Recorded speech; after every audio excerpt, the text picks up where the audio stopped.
100 years ago, there were 2,000 varieties of peaches, nearly 2,000 different varieties of plums, and almost 800 named varieties of apples growing in the United States.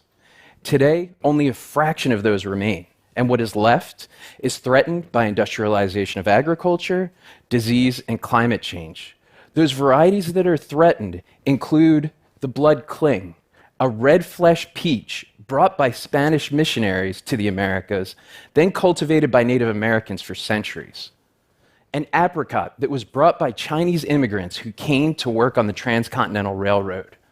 And countless varieties of plums that originated in the Middle East and were then brought by Italian, French, and German immigrants. None of these varieties are indigenous. In fact, almost all of our fruit trees were brought here, including apples and peaches and cherries. So more than just food, embedded within these fruit is our culture. It's the people who cared for and cultivated them, who valued them so much that they brought them here with them as a connection to their home. And it's the way that they've passed them on and shared them. In many ways, these fruit are our story. And I was fortunate enough to learn about it through an artwork that I created entitled The Tree of 40 Fruit. The Tree of 40 Fruit is a single tree that grows 40 different varieties of stone fruit. So that's peaches, plums, apricots, nectarines, and cherries all growing on one tree. It's designed to be a normal-looking tree throughout the majority of the year until spring, when it blossoms in pink and white, and then in summer bears a multitude of different fruit. I began the project for purely artistic reasons. I wanted to change the reality of the everyday, and to be honest, create this startling moment when people would see this tree and blossom in all of these different colors and bear all of these different fruit. I create the Tree of 40 Fruit through the process of grafting. I'll collect cuttings in winter, store them, and then graft them onto the ends of branches in spring. In fact, almost all fruit trees are grafted because the seed of a fruit tree is a genetic variant of the parent.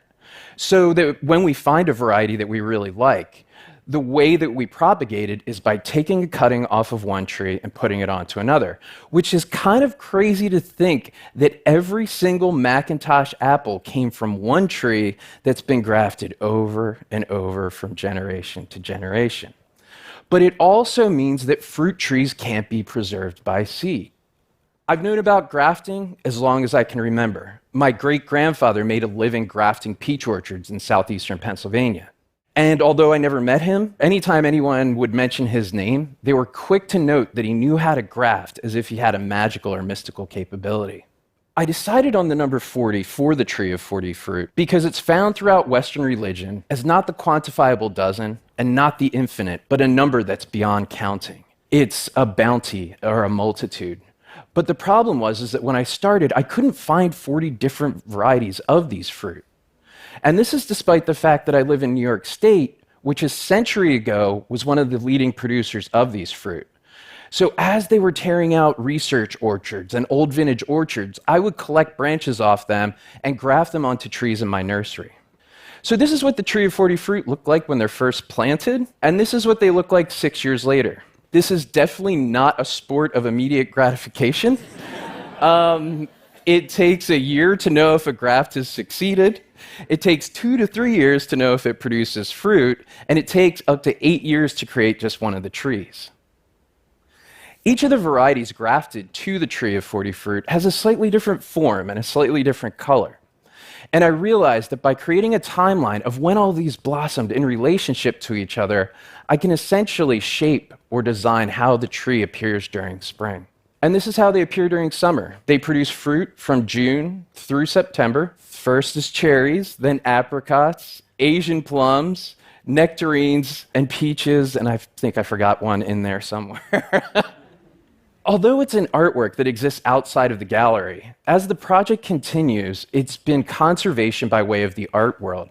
As I've been asked to create these in different locations, what I'll do is I'll research varieties that originated or were historically grown in that area. I'll source them locally and graft them to the tree so that it becomes an agricultural history of the area where they're located. And then the project got picked up online, which was horrifying and humbling. The horrifying part was all of the tattoos that I saw of images of the tree of 40 fruit, which I was like, why would you do that to your body? And the humbling part was all of the requests that I received from pastors, from rabbis, and priests who asked to use the tree as a central part within their service. And then it became a meme. And the answer to that question is, I hope not. Like all good memes, this led to an interview on NPR's Weekend Edition. And as a college professor, I thought I peaked. Like, that was the pinnacle of my career. But you never know who's listening to NPR. And several weeks after the NPR interview, I received an email from the Department of Defense. The Defense Advanced Research Project Administration invited me to come talk about innovation and creativity. And it's a conversation that quickly shifted to a discussion of food security. You see, our national security is dependent upon our food security. Now that we've created these monocultures that only grow a few varieties of each crop, if something happens to just one of those varieties, it can have a dramatic impact upon our food supply. And the key to maintaining our food security is preserving our biodiversity.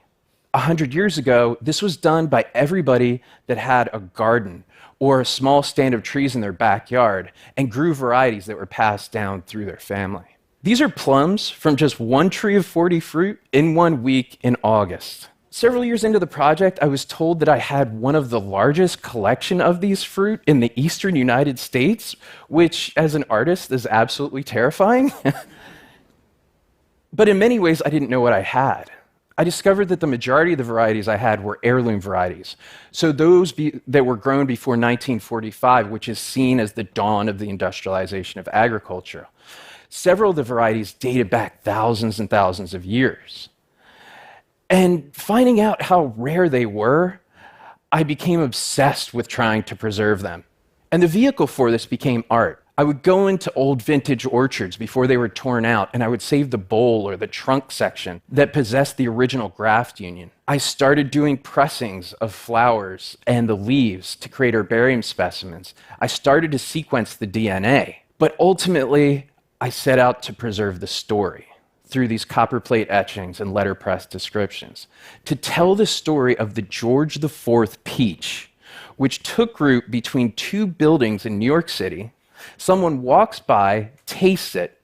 It becomes a major commercial variety in the 19th century because it tastes just that good.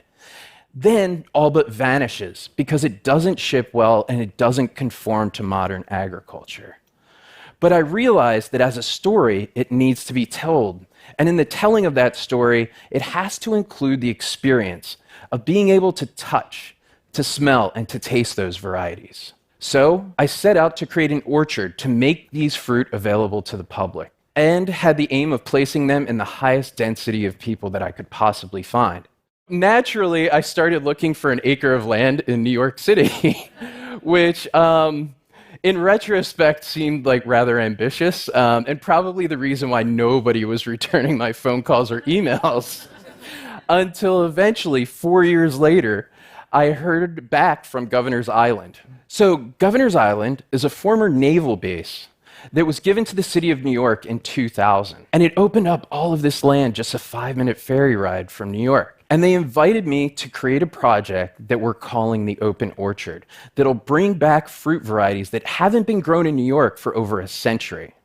Currently in progress, the Open Orchard will be 50 multi-grafted trees that possess 200 heirloom and antique fruit varieties. So these are varieties that originated or were historically grown in the region. Varieties like the early strawberry apple, which originated on 13th Street and 3rd Avenue. Since a fruit tree can't be preserved by seed, the Open Orchard will act like a living gene bank or an archive of these fruit. Like the tree of 40 fruit, it'll be experiential. It'll also be symbolic. Most importantly, it's going to invite people to participate in conservation and to learn more about their food. Through the Tree of 40 Fruit, I've received thousands and thousands of emails from people asking basic questions about how do you plant a tree? With less than 3% of the population having any direct tie to agriculture, the open orchard is going to invite people to come take part in public programming and to take part in workshops, to learn how to graft, to grow, to prune, and to harvest a tree, to take part in fresh eating and blossom tours, to work with local chefs to learn how to use these fruit, and to recreate centuries-old dishes that many of these varieties were grown specifically for. Extending beyond the physical site of the orchard, it'll be a cookbook that compiles all of those recipes. It'll be a field guide that talks about the characteristics and trait of those fruit, their origin and their story. Growing up on a farm, I thought I understood agriculture, and I didn't want anything to do with it. So I became an artist. But I have to admit that it's something within my own DNA. And I don't think that I'm the only one. 100 years ago, we were all much more closely tied to the culture, the cultivation, and the story of our food, and we've been separated from that. The open orchard creates the opportunity not just to reconnect to this unknown past, but a way for us to consider what the future of our food could be. Thank you.